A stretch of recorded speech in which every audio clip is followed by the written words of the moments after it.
It's February 15th, 2022.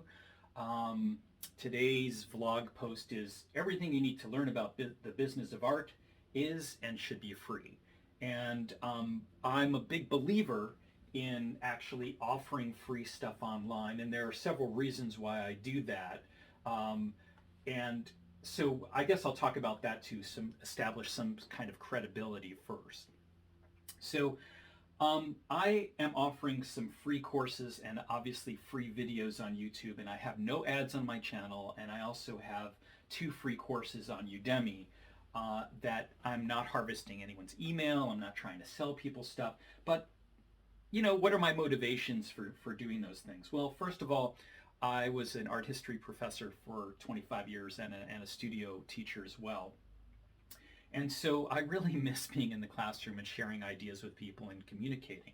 So this is a way of creating some sort of community and making friends and connections, especially now with COVID, it's really hard to connect.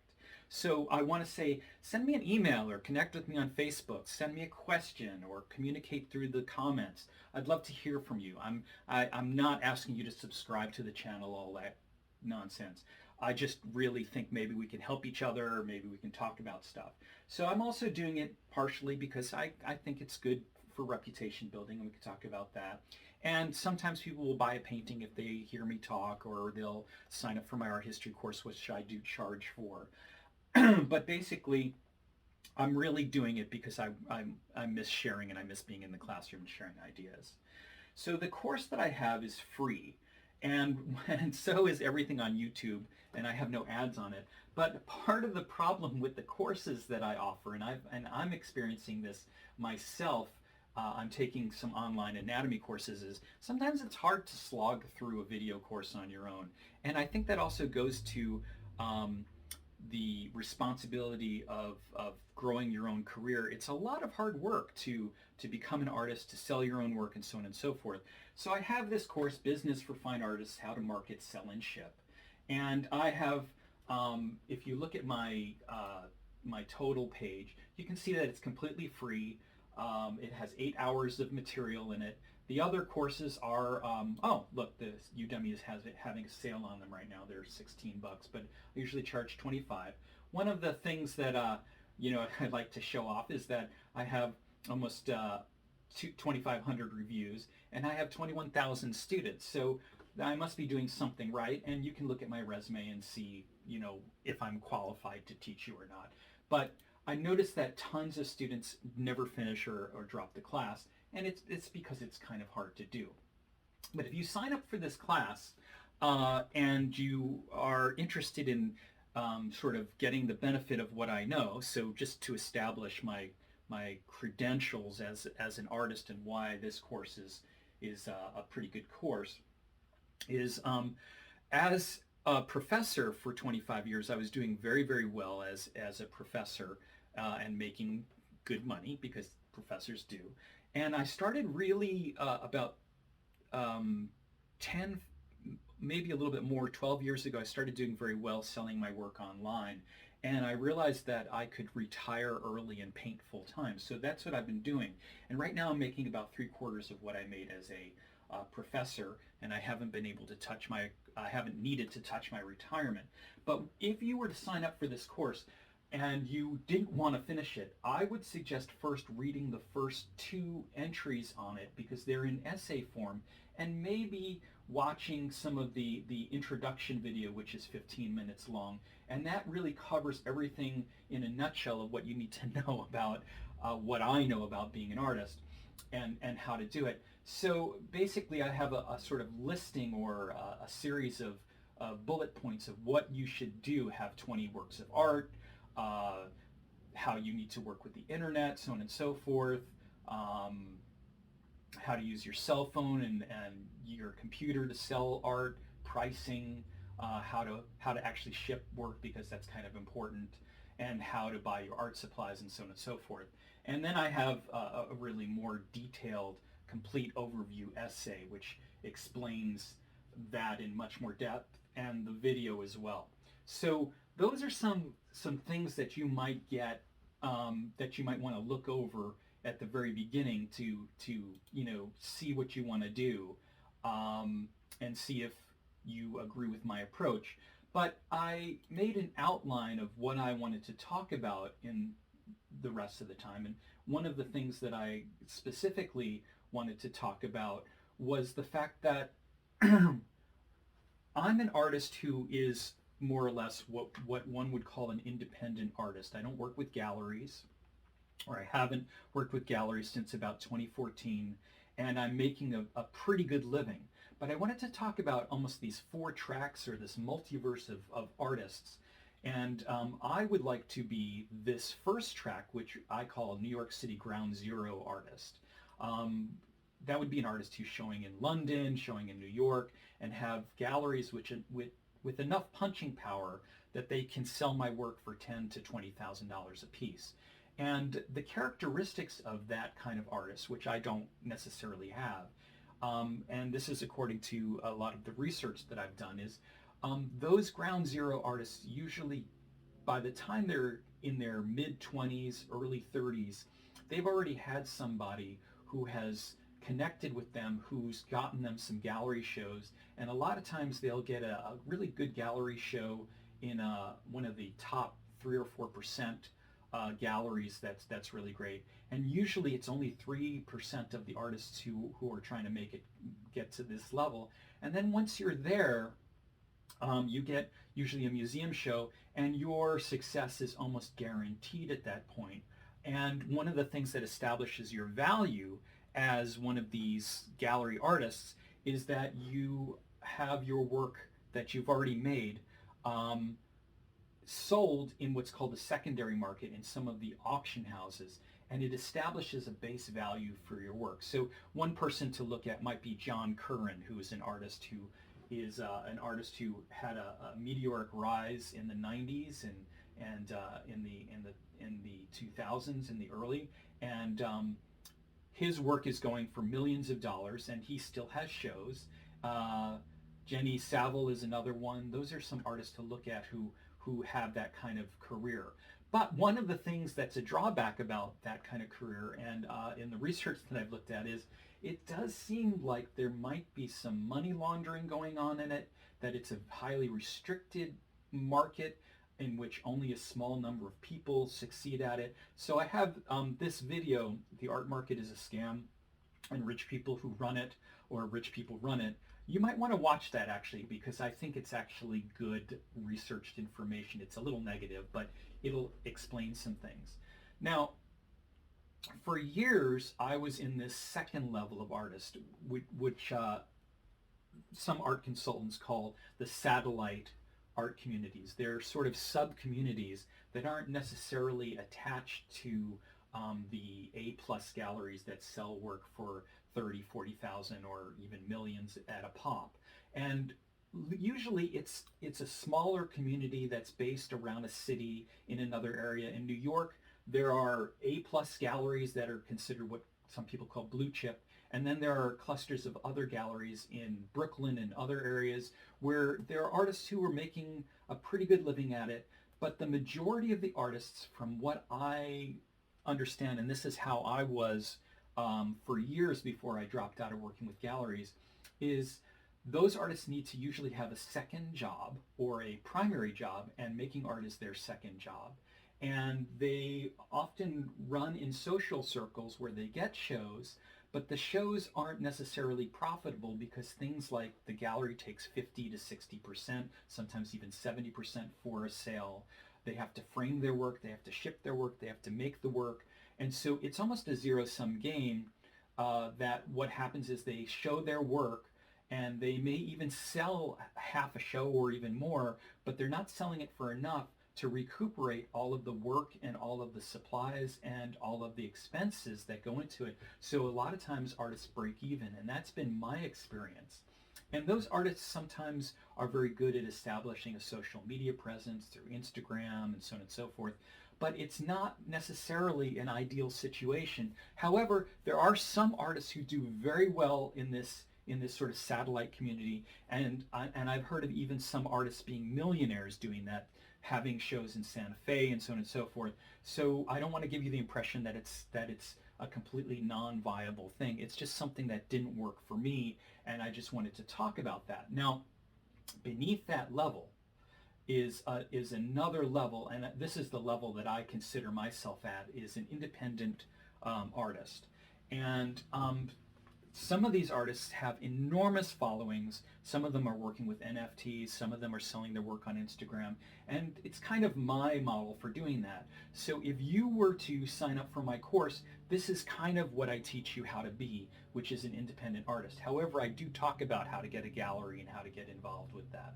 And then, of course, there's another level of artists that are just the amateurs who don't really care about showing and are really more or less interested in just making art and enjoying themselves.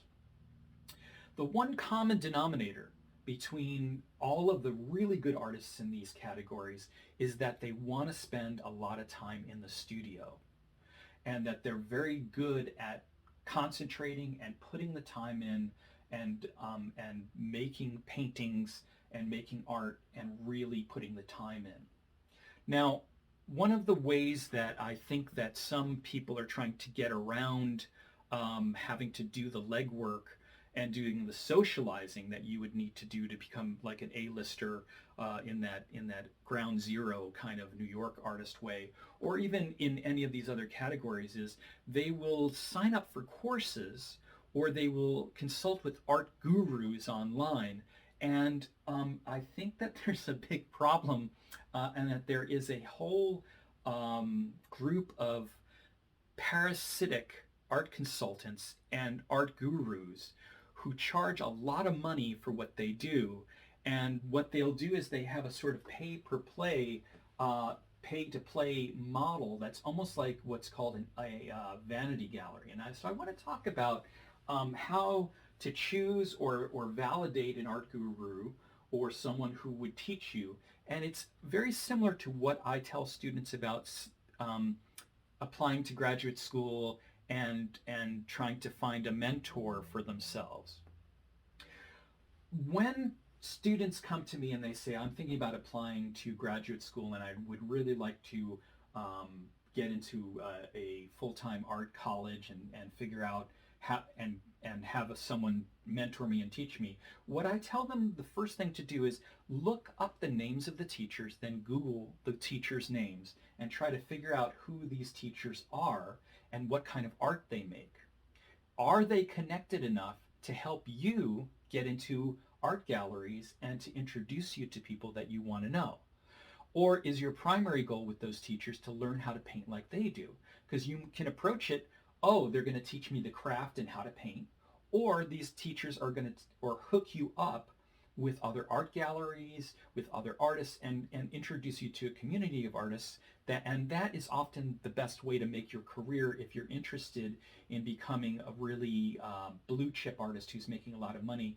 A lot of times it actually doesn't start with making really great art. It starts with how you socialize and how you network.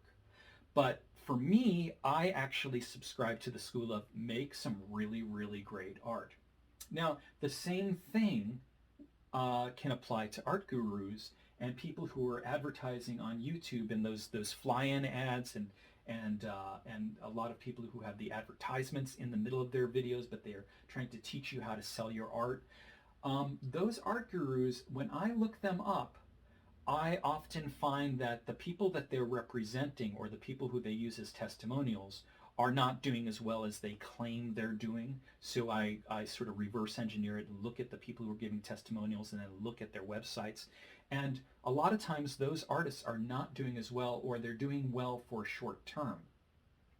And one of the other characteristics of one of these, what I think of as scam art gurus, is that why aren't they running an art gallery? Why aren't they selling work for people? And why aren't they art agents who are taking a percentage and selling these people's works? They're selling a course and they're selling some ideas, and often the videos that they have, they'll give you a video in which it seems like they're giving you some real hardcore real life advice, but then all of a sudden, in order to get to the rest of it, you have to pay to join their art community, and they'll offer things that are completely valid seeming, like you get to join their Facebook group and you get to be involved with bulletin boards and discussion sessions and live seminars. But a lot of times people, the thing that happens with people is that they just don't follow through and do the work, so they pay this kind of money. So I'm going to talk about some experiences that I've had with some of these art gurus, and I'm not using their full names so that I don't get sued or have someone get really angry with me. You might be able to figure out who they are. But basically, one guy, I was very impressed with the artist testimonials, and so he offered me a free hour-long consultancy on the phone. So I spent an hour with him on the phone, and then at the end of it, he dropped this number of $6,000. And then within the course of 5 minutes of trying to convince me to spend the money, and I told him I had to consult with my partner and see if it was okay for me to spend that kind of money, he dropped the price $2,000 and lowered it, I think, to $4,000. And when I called up some of the people, I actually messaged people on Instagram, and I got in touch with one of the artists that he did a testimonial video. That person said, "Oh, so this person just offers a online Facebook community, some live seminars, and a couple of videos that you can watch. And he charges $6,000, and it sounds like you're doing all of that." And that's all stuff that I think you can do independently, that you don't need to ask to be involved with the community. You can make a community yourself. And the prices that I've gotten from many of these artist gurus have been in the thousands of dollars to join their seminars and join their communities. And sometimes they'll talk with you on the phone, but they even charge sometimes $1,000 for an hour-long phone consult. And I have actually called up and talked with tons of art consultants in the art world, and I've gotten a couple of good little nuggets from each call, but usually those phone calls are free when they're very legitimate people. And so I've been in touch with people, but I haven't chosen to work with any art consultants because I don't feel like they can do enough for me. And so if you were to go through and look up art marketing consultant or art business in YouTube and look at their videos, and you watch them, you'll see that they dangle information but don't give you the full story, and then you have to pay for it. So the best sources for information are friends and other artists. And I really have found that, I have a small community of really close friends. This guy, David Tom, Benjamin Lester, Brendan Sanborn. We communicate through Facebook all the time. We call each other on the phone. I'll ask them, what kind of printer do you use? Do you have a printing service? And we talk all the time and share ideas and share things. So that's another really good source. YouTube videos, there are lots of great YouTube videos out there. And so, I pulled up some of them, like, for instance, even this 2-minute art marketing video, and this one, I watched this the other day. She is pretty good, although she suggests that you run advertisements, and I don't believe that that's a good idea. Any video that you watch is going to have some good ideas in it. You just have to weigh whether or not they are valuable to you and whether or not you want to do them. This guy's pretty good, this Ian Johnson that I looked at. I really enjoyed watching this summit, although it's very long. Principles of marketing. This guy, Brian Tracy, is actually very good too. And usually the best sources for art marketing stuff are actually just marketing people, not necessarily. This guy, Dries Kells, actually has some great ideas, but it seems like he's sort of fallen off the radar a little bit in terms of selling his own work. And one of the things that you might want to do is also Google those people. Brainerd Carey has some really great short videos that tell you how to try to get into the art world and get a gallery and how to talk to people. And he also runs an art center that is pay to play, but some of his ideas are very good. So I would suggest maybe watching as many videos as you possibly can. Jose Trujillo is very good, I think, sometimes. And, every single one of those videos is an artist who's had some level of success, who's sharing ideas that you can work with. Now, the other thing, Art Basel has a whole series of talks that they are republishing, and this woman from Christie's also has some really great stuff. So what I'm saying is you have to just wade through all of it, and you have to spend a lot of time. This is actually my all-time favorite video lately. So what's another really great source for doing that? So podcasts are excellent. And I listen to a lot of podcasts when I'm actually painting, and some of them are art market podcasts. Some of them are podcasts by artists. Some of them are art history things. And of course, books. And the all-time best book ever that I read, and that isn't about marketing art, it's about how people buy stuff and how to think about marketing, is called The Tipping Point: How Little Things Can Make a Big Difference by Malcolm Gladwell.